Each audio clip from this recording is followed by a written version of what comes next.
Hello. I could eat about 1.5 million of these. Well, nobody's perfect. Welcome to the It's a Drama podcast. Daddy, I love him. My mother thanks you. If you can't say something nice. All right, Mr. DeMille, I'm ready for my close-up.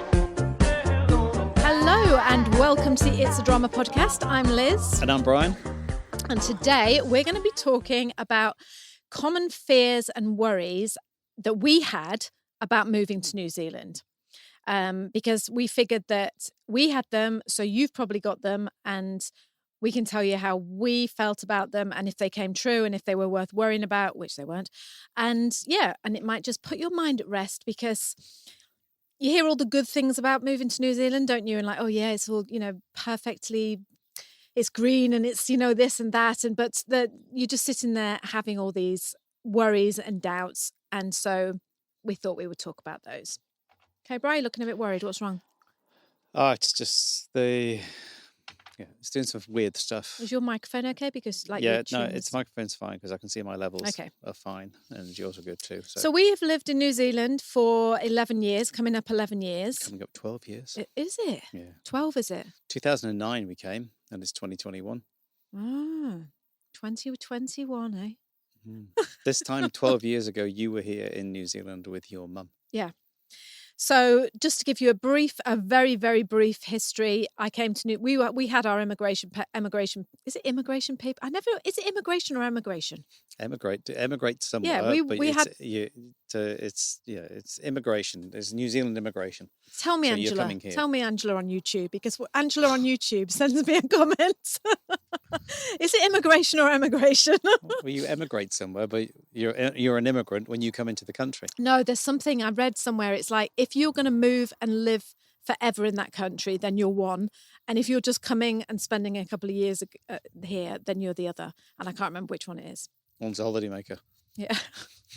Anyway, so we had our papers in to immigration papers to go and live in Canada. To emigrate to Brian. Canada. To go and make love in Canada, I was going to say. Steady. There we were about to make love in Canada. And instead we thought, sod it, let's go to New Zealand. No, and my sister emigrated over here. I came to visit her with my mum, fell in love with the place, went back to England and just said, look, forget Canada. That's nothing against Canada, by the way. I love Canada, but forget Canada. New Zealand is where we've got to go and raise our children. And to cut a long story short, Brian got a job over here with a plumbing firm, and we got our residency and we moved over here. And that sounds really, really easy, but it bloody well wasn't. So please don't think that, oh yeah, you've made it sound so easy. It was although it was like a step-by-step process, and looking back, you always think, oh yeah, it wasn't that bad. But well, it's not until I went back on the immigration website the other day, because we were going to do a podcast about it, but you apparently, you're not supposed to give advice on immigration out over podcasts, and it's not like advice. You can't say on this question, fill this in. And yeah, but I understand that, Brian. Because can you imagine if you said to someone, "Oh yeah, do that," and then they did it, and then it was like, "Well, Liz and Brian told me to do that," and it's the worst thing that they've ever done. Yeah. But it's not until you actually look at it. There is quite a lot of hoops to jump through.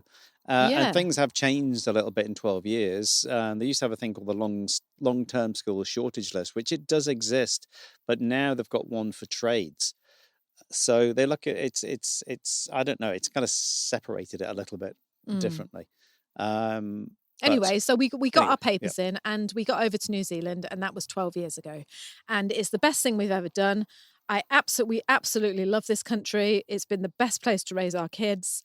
But it wasn't like we were just sitting there going, la, la, la, la, la, we're going to move to New Zealand and everything was perfect. We too had lots of fears and doubts. And in today's episode, we are going to talk about those fears and doubts. By the way, we're sitting outside again. We're sitting outside and it's a bit windy. So if you can hear that creak, it's the umbrella. Yep. So do you want me to go first? You go first, yeah. Because you've written stuff and I haven't written anything. You flying off the seats of your pants, Bri? I always am. Okay. You're gonna laugh at this. You better add. Here we go. I had this fear that we were going to move to New Zealand I can't believe I'm going to say this. I had this fear that we were going to move to New Zealand and like all the Kiwi men were really like, like, oh, Sheila, just leave the Sheilas there. And I know that's an Aussie thing. Do they say that in Australia?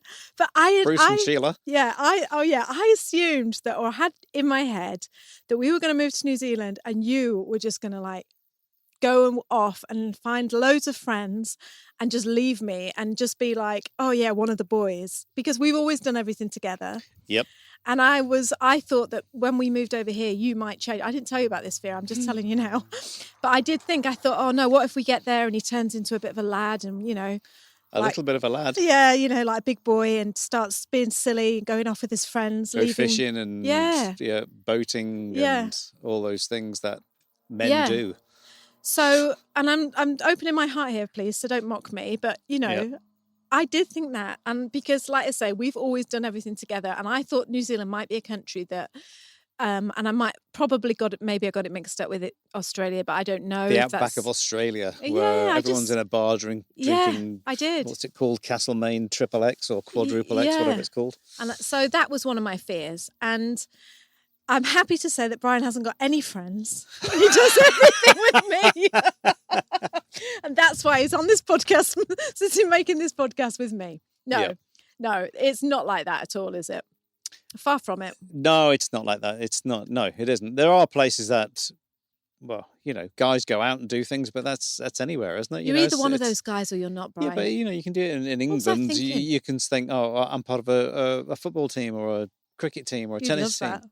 Oh, not really. You would? Okay, let me give you a scenario now. If we had some next door neighbours move in next door, right? Okay, a couple of guys move in next door and they were avid Liverpool supporters, right? And every night at 5 o'clock, they watched a Liverpool game. They'd get the beers out, put their red scarves on. Yeah. Go Liverpool! You'd hear them shouting. You'd just be able to call me Bruce and that would be it. I'd be gone. No, but would you go over there with them and watch the Liverpool game? Yeah. Yes!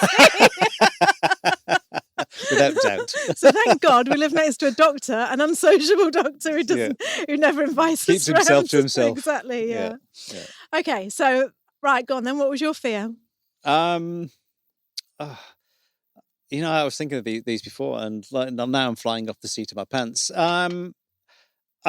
Because I'd never been to New Zealand before I came here as an immigrant. I just imagined sort of like Australia, but worse, as if it was just going to be this, back and beyond place that, literally tumbleweed rolling down the roads, and it just, stepping back in time a little bit. So that was the big fear, was just how far advanced is this country that sits the other side of the world, thousands of miles from anywhere. And it's an island. It's a small island at the end of the day. It's a similar size as the UK in landmass, but there's 2 islands. And I just thought it was going to be really backward, because I used to speak with friends. Surely you read didn't you look at YouTube and look at my photos and I told you what it was like? No, you did, but that's still a fear, isn't it? Yeah. Did you just think? You just think, oh, it's going to be, really backwards. That's what I would imagine a lot of people think it is. It's green fields and sheep and farms. Well, it is. Yeah, but it is. But the towns are quite good, aren't they? We've got warehouse. Yeah. No. Well, everyone gets a bargain at the warehouse, and they've got pack and save. No. Yeah. And just, the tech side of things. I remember turning up in New Zealand with the Sony Ericsson latest and best, I think it was a, P100 or whatever it was, phone, and bringing it over here, and they just went, no, that you won't be able to use that on this network here. Why? Because it was so backwards? Oh, because they just started this new type of network, which was one of the first ones in the world. So that's how far advanced they were. New Zealand, actually, it's the other way, isn't it, Brian? It's a little bit of a testing ground for a lot of tech and things like that. Google Earth was one of the first mapped places going because of its geography and size of it. It was so. Yeah. Do you know, I because like with you being in the plumbing business, we have always had really nice stuff in our house, like bathware and taps and sinks, and we've never like had anything dossy or anything like that, have we? And it's always, we've always had what's dossy? Like I don't know, we've never had like a hose pipe coming out in the sink and go, that'll do. No, we haven't. When we were building our first house, we did. Yeah, but do you know what I'm saying, Brian? I know what you mean, when it's finished. And let me finish. So anyway, we've always had this nice stuff. Mm-hmm. And when I came over to New Zealand to see my sister, because I'm just trying to relate with you here and give you a bit of, make you feel a bit better. I remember thinking, she said, oh, this is your room and that's the bathroom. And before I went into the bathroom, I remember thinking, I bet it's just going to be like, horrible. I bet it's just going to be rubbish. Some I bet it's just 1950s. Yeah. I bet it's just going to be like a hole in the ground or something. And I remember walking in and it just was this lovely state-of-the-art bathroom. And she was renting and it was nothing flash. But when I say state-of-the-art bathroom, I don't mean like, like really posh tiles and stuff like that. But what I mean is like, it had like a really good shower handle, where you adjust the water. Yeah, the mixer. Like ours at home was one of those that you had. I don't know if you remember it, but ours at home was one of those. It had a long handle thing, and you had to move it up and move it around anti-clockwise and clockwise to get the temperature. But this one, so I thought that was really modern and good. And then I came to New Zealand, and this one, you just touched it and you just moved it around with your hand. It didn't have one of the sticky out handle bits, and it just seemed more, Does that make sense, Brian? Yeah, but the thing is the reason why it was better, Brian, better than yours. But the reason, and I'm going to back myself up on this one. We lived in a 1920s house, and we had an antique style shower mixer. So with a big rain head on it, wasn't it? Take it so personally. I know, but you had two knobs on it, didn't you? You had to open it up for the flow, and then you had to adjust the temperature on the other. Just accept, Brian. Yeah. New Zealand plumbing was better than yours. £2,000 that. But no, so okay, that's a good point, a good fear. Yeah, so you thought you were coming back and beyond, but you weren't. Yeah, and that's what it was, and it was kind of when we first came. I mean, looking at the cars, because everything was really Japanese 12 years ago, because basically Japan get rid of their cars quite early and basically ship them off to Australia and New Zealand. So they're all Japanese imports that we tend to get here. And some of them were just like, oh my goodness. But now it seems like they're all, again, the cars are just all like, state-of-the-art cars, aren't they? Like, and a lot more European cars over here now. Yeah. Because there's more Europeans over here. Well, when you say state-of-the-art cars, what do you mean? Well, they all seemed a little bit, like ancient Toyota Yaris's and stuff like that, and just all looked a bit battered and everything. But now it's just, I don't know. Well, maybe you've just got some posher friends now. Yeah, probably is. Maybe you just know posher people. Yeah. Why haven't we got a posh car? Why are we still driving our old Peugeot? Same reason as we had that tap with the Yankee bloody temperature thing, isn't it? That's right, yeah. You wanted that Peugeot. Right, my second fear, hang on, this is a weird one, but I'm telling you from my heart, this is what I feared. I feared the gangs in New Zealand.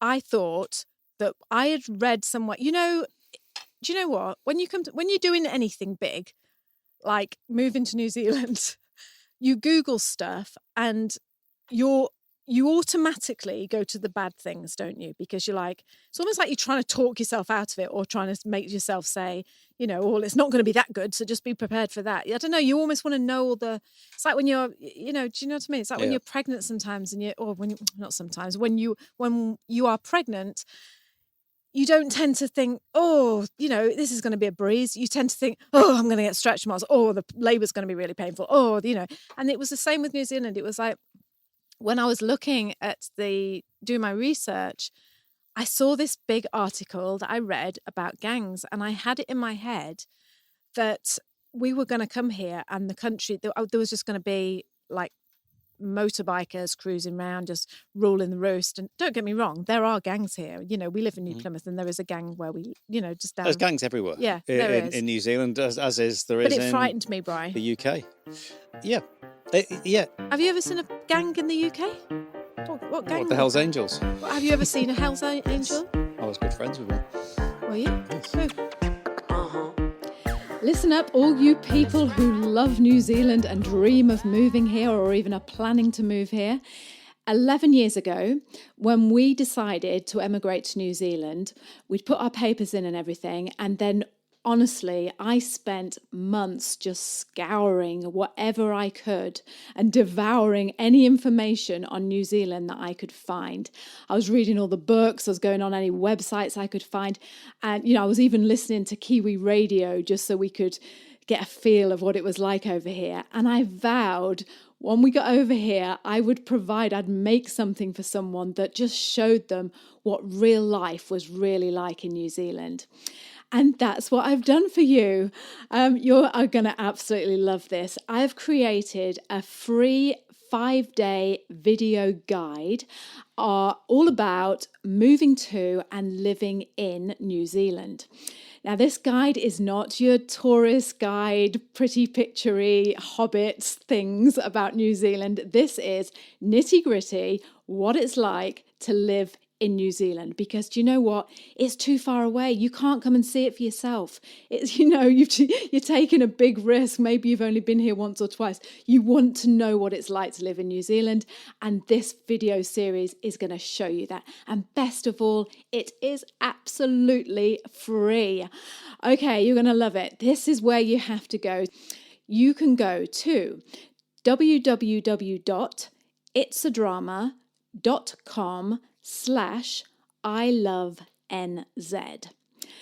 I'm going to say that again. It's www.itsadrama, so itsadrama.com/ILove, and then the 2 letters NZ. Go over there, put your email in, and I will send you 5 days of free, real life, what it's like to live in New Zealand. And I just know I'm so excited about it. You are going to love it. Let me know what you think. Okay. What gang? What the Hell's Angels? Have you ever seen a Hell's Angel? Yes. I was good friends with one. Were you? Yes. Who? Can't tell you that. No, you weren't. Are you talking about Jay? Mm-hmm. Okay. Yeah. So, Get you. get me. Look at Friends with a Hell's Angel. Yeah. Dodgy guy, me. One of the boys, hey? Vroom, vroom. Used to have 150, me. So, yes, you'll see gangs over here. They have patches. So a patch is just literally a biker's patch on their back. Yeah, I didn't get that. And it will have either the name of them, or they'll have like a piece of cloth that comes out their pockets or out the waistband or something like that.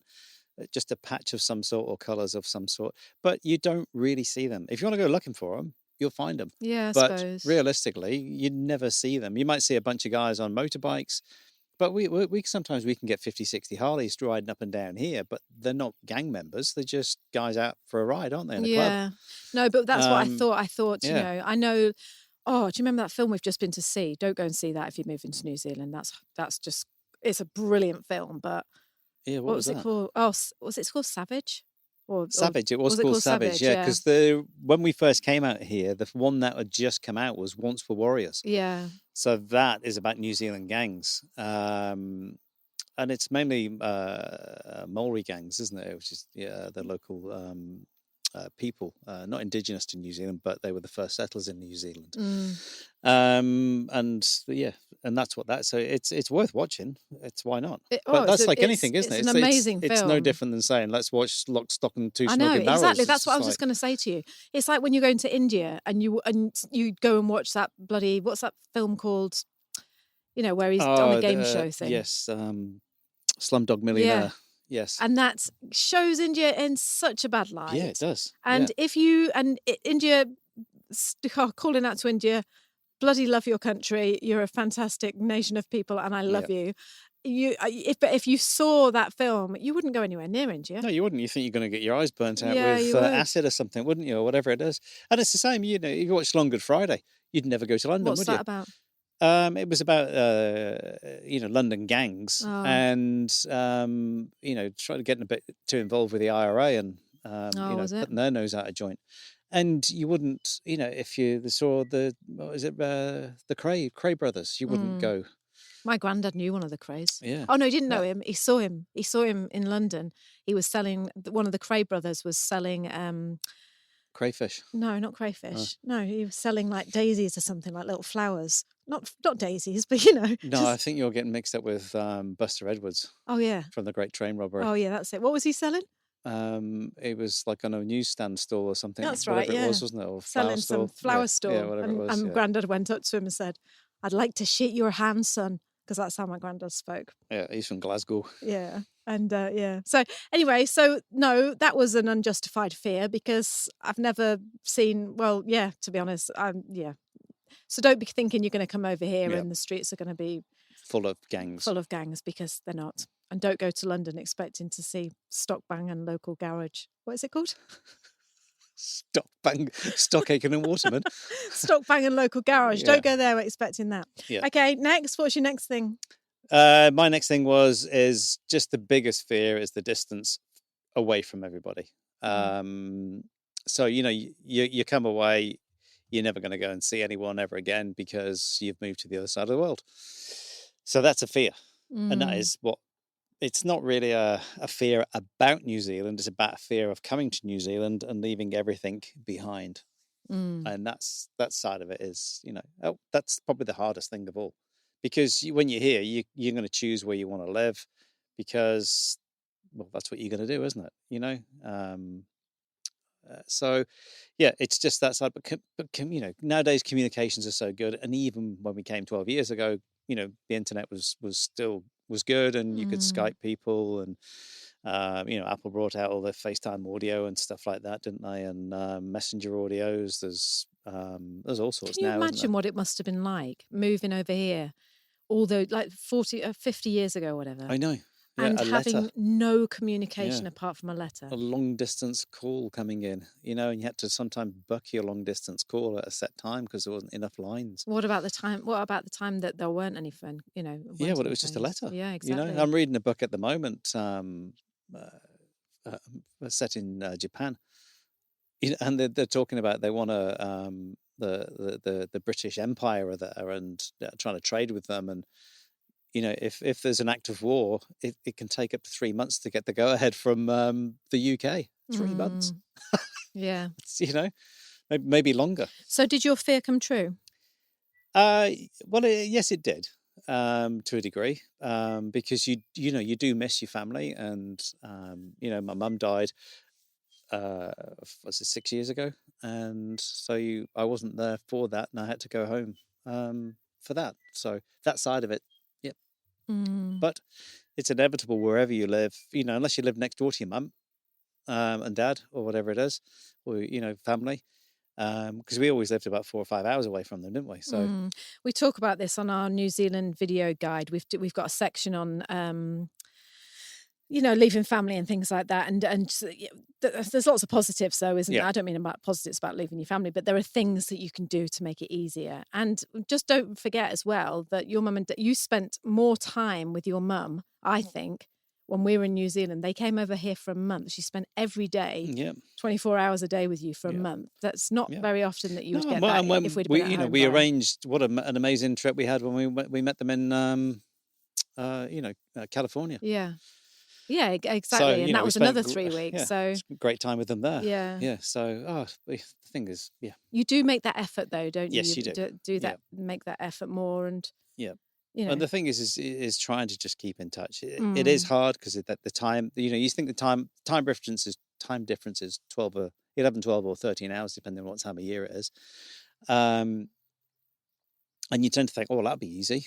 But it's not, because you're off to work at 8 o'clock in the morning. They're sitting down for a glass of wine. You think, well, I'll call them Saturday, and then it's still there Friday night. And it's just trying to pick a time and trying to stick to it. I think nothing has felt more difficult in all the 12 years that we've lived here, apart from when your mum was not well. Yeah. I don't think there's ever been a more difficult time to communicate with people from the UK at the moment. Our family are in England, than right now when they are in such a crappy position. Lockdowny negativity area. Everything is just doom and gloom, and they've had some terrible luck, haven't they? It's just been awful. And here we are sitting in the summer in New Zealand outside, and it's that there is never, we've keep talking about this. You phone them up and it's almost like you don't know what to say, because it's like, yep. And that was what we were trying to discuss about podcasts and what to talk about as well, wasn't it? Because we know people around the world are going through some awful stuff at the moment, and here in New Zealand, what have we had? 25 deaths, 25 deaths. And the people who, if anyone has COVID, they're in isolation because the borders are completely closed, and you have to go through immigration and isolation for up to 2 weeks and testing.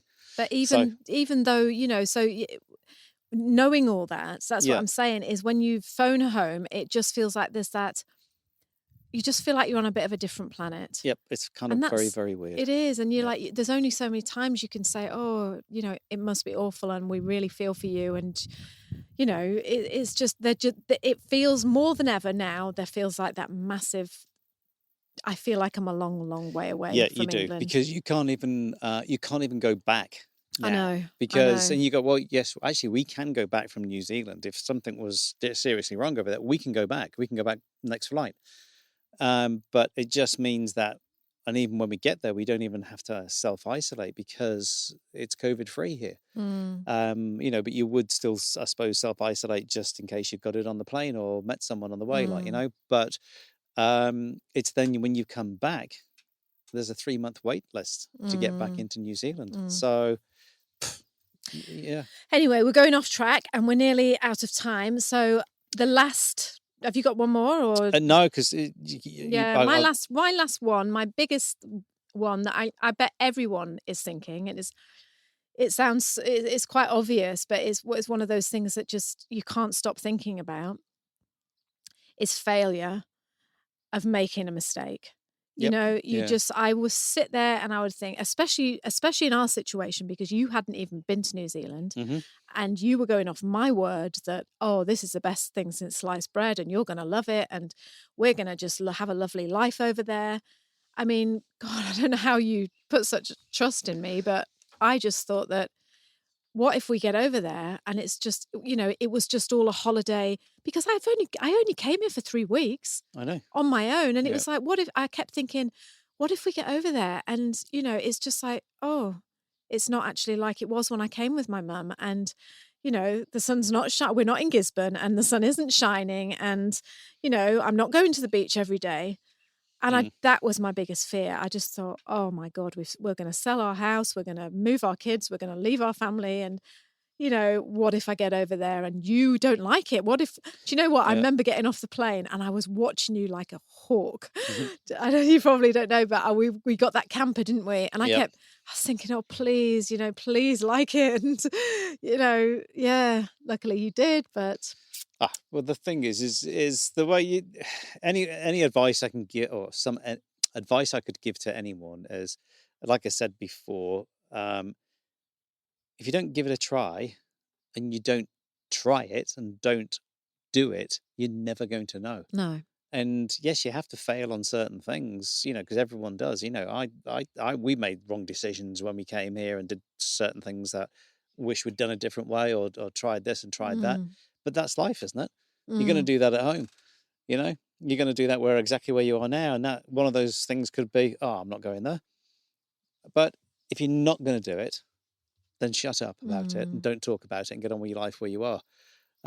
Because realistically... I'm going to write something down, actually. I've just thought of a really good thing. Because you could do like... I don't know where my pencil is. I want to do a podcast on like how to deal with homesickness, because when you were talking about that, I was thinking about... Well, stop moving away from your microphone. Why don't you just get it? No, because I'm going to write it down now. Okay. Homesickness. Because otherwise I won't remember. Because it was, I was just, as you was talking, I was thinking about how it's important to remember as well that just because you move into a different country, you're not going to change as a person. I remember someone saying to me, if you've got an unhappy marriage in England, just because you emigrate to New Zealand doesn't mean all of a sudden your marriage is going to get... It might just amplify it. Yeah. If that's the case. If you're just moving away because you think, a change of scene will make us feel better. The change of scene might make it feel better, but it might make no jot of difference to your relationship with each other or your family or whatever. New Zealand's no different than England for a lot of things, or anywhere that you are living. Your home is your home. Oh, I wouldn't go as far as that. But I won't go as far as that. There is... All right, I won't finish what I'm saying. Go on then. Go on. Yeah, so baby. It's yeah, you little baby, little soul. Okay, then I won't finish what I'm saying. Go on, right. carry on. Carry on. God almighty. Give me strength. It's, just coming over here, you've got to come over here with a big positive attitude that when you get here, you're going to hit the ground running and not wait for things to happen. You have got to take the bull by the horns, and you're the one who's got to make things happen. So, it's not, when I was told when I was coming to New Zealand by the guy who had offered me a job, he said to me, "What are you coming here for?" And I told him a few things, and he goes, "You do realize it's not the land of milk and honey." And I'm like, it's just weird when you hear someone actually saying something like that this, it's not the blessed land. It's not this. It's not, it doesn't, it's what you make it, basically. Yeah, it is what you make it. And that's it. So, if you can't get over here, then make it where you are. But it is great when you're over here because you do have the work lifestyle balance is completely different over here. It really, really is. You're expected to take time off. If you want time off with your family, if you want to go and see your kids at sports day, your boss will go, "Yeah, good on you. Yeah, that's great. It's good for your morale. You're going to get more work out of you, So it's all those things. And that's that thing that we talk about. That's what's the positivity about over here. So, yeah. So I just want to, because I don't want people thinking, oh, well, if it's no different than the UK, then I won't bother coming over. I know you didn't mean it like that, but No, I know. That goes back to what you said at the start. What? I remember, what was his name? Paul Davis saying to me, it's going to be no different over there for you. Because I used to do a lot of work for the guy, didn't I? And it rings home. You go, well, yeah. And it's just like, it's no different than anywhere. And it's true that, but there's different companies, different opportunities, and it makes life so much more interesting by uprooting everything. It's amazing what it does for you. It's great because, do you know what? It clears out your mind. It clears out the house. You get rid of all the rubbish and you put it all in a container and you ship it over, and it's like, it's a new life. It is a new life when you get here. Yeah. And also, the reason that we didn't fail and the reason that you did love it and I loved it and it wasn't a holiday romance was because we had and don't get me wrong, I mean, we're going to wrap it up now because we're probably just babbling on, but we came over here and you were climbing in septic tanks for the first 6 months. It wasn't digging drains. Yeah, digging drains. It wasn't an easy move. Yeah. We left our own business in the UK where you were making very, very good money to come over here. I found your payslip the other day and you were on $17 an hour for climbing in that septic tank. No, $22 an hour. Yeah. $22 an hour. And then within 90 days they wanted me to be manager and be the manager of 6 other plumbers that I was working with. And they were going to give me a 50 cents an hour rise. Oh, really? Is that what it was? Yeah, really? Oh, shall I write down? We should talk about that. I'm going to write it down about jobs, about coming over here and that, because that would make an interesting podcast too, wouldn't it? Yeah, it would do. Just talking about the thing. Yeah. But the difference was we could have just sat here and gone, oh, well, this is rubbish. You're only on 11 quid an hour and that's just rubbish because you were on 50 back home and, all the rest of it. Yeah. But we just made it work. We were determined to make it work. It's a beautiful country. It's it's a wonderful country. I wouldn't, It is. It blows you away when you live here. It just keeps every day. You just see something and you think, wow. Yeah, you'll miss architecture and you'll miss all those sort of things. But it's not until you're here and you just think, this is the calmness. Yeah. Yeah. And there's hustle bustle if you want it, but calmness is unreal. And while I'm here, are you going to put the thing on or shall I just say about, what's the thing? The ad for the video or shall I just say about it? Just talk about it. Yeah, so I've talked about this before, but we offer there's a free, on my website, there's a free 5-day video guide to what it's like living in New Zealand. We just tried to make it to give you the other side of what it's like living in New Zealand. And it's like I say, it's completely free. Just go over to my website, go to the page www.itsadrama.com. So that's itsadrama.com/ILoveNZ. And put your email in and then you'll get 5 days worth of videos that me and Brian made about what it's like living in New Zealand. And it just gives you an insight. It's, a different side of what it's like to live over here. And don't forget that you can always email me at liz@itsadrama and we can chat. And if you need to know anything or just leave a comment on the blog or on YouTube, wherever you're listening. And yes, is there anything you want to know about New Zealand? But I've been jotting notes down as we've been going through this episode because you get ideas, don't you? You're like, let's talk about that. But that's what we always say, isn't it? Talk, and then it leads to somewhere else. Because I know we started off talking about, and we've ended up where we're supposed to be. But you do want to diverse as you're going along. So yeah, it's just good to chat. Yeah. Okay, Bri, well, I'm just happy that you are the man you are and you haven't run off with the Liverpool supporters who live next door. Yeah, Bruce. And I'll say goodbye and I'll see you next time. There you go, Steady. Thanks very much. Bye. Thank you so much for joining us this week on the podcast. We have loved having you here. If you guys could subscribe to us on iTunes and leave us a 5-star review. Oh yeah, that would be nice. That would be absolutely amazing. And make sure to share the podcast with your friends. And if you'd like to hop over to the blog, find one of the little boxes that ask you to drop your email. I will send you a newsletter every week letting you know when we've released our new podcast. That will go straight into your inbox. So it's www.itsadrama.com. All right, guys, enjoy the rest of your day, and we will see you next week for another podcast. Look forward to it. Bye-bye. Bye. Bye.